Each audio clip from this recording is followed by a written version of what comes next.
ஏங்க இந்த மாதிரி லஞ்ச் கொம்போ மீல்லாம் வீட்டுல சமைக்கும் போது சமைச்ச சாப்பாடு டக்குன்னு காலி ஆயிருது. என்னோட வீட்டுக்காரர் ரசிச்சு ருசிச்சுல சாப்பிட்டாரு. அது வேற ஒண்ணும் இல்லைங்க, பாயாம் போட்டு ஒரு சொதி, தொட்டுக்க ஏதாவது காரமா இருக்கணும்னு நெத்திலியும் பிளாச்சானும் போட்டு ஒரு இடி சம்பா, கூடவே நல்ல பெரிய ஒரு வஞ்சர மீன் ஃப்ரை. இப்படி எல்லாம் சமைச்சா நல்லா ரசிச்சு ருசிச்சு தானே சாப்பிட தோணும். இதுல சட்டில எண்ணெய் சேர்த்து எண்ணெய் நல்லா சூடானதும் வெங்காயம், பூண்டு, ஊசி மிளகா, காஞ்ச ஊடா இது எல்லாத்தையும் சேர்த்து வதக்கிட்டு தக்காளியை சேர்த்து லேசா குழையிற அளவு வதக்கிட்டு தூள், தேவையான அளவு உப்பு, சீசனிங், இதையும் சேர்த்து ஒரு முறை வதக்கிட்டு இப்போ பாயாம சேர்த்துக்கலாம். பாயாம சேர்த்து ஒரு முறை பெரட்டிட்டு தேங்காய் பாலை சேர்த்துக்கலாம். தேங்காய் பாலை சேர்த்ததும் அடுப்பை மீடியம் ஃபிளேம்ல வச்சுக்கோங்க. தேங்காய் பால்ல லேசா கொதி வந்த கையோட அடுப்பை ஆஃப் பண்ணிட வேண்டியதான்.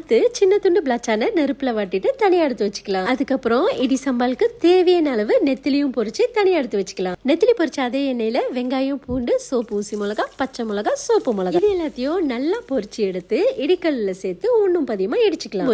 உப்பு, சீசனிங்கையும் சேர்த்து இடிச்சுக்கலாம். இப்போ பிளாச்சானியும் சேர்த்து இடிச்சுட்டு கடைசியா பொரிச்ச நெத்திலியும் சேர்த்து இடிக்க வேண்டியதான். அவ்வளவுதாங்க, நல்ல ருசியான இடி சாம்பார் ரெடி ஆயிடுச்சு. வஞ்சர மீன் ஃப்ரை ரெசிபி வேணும்னா சொல்லுங்க, நெக்ஸ்ட் வர வீடியோல ஷேர் பண்றேன்.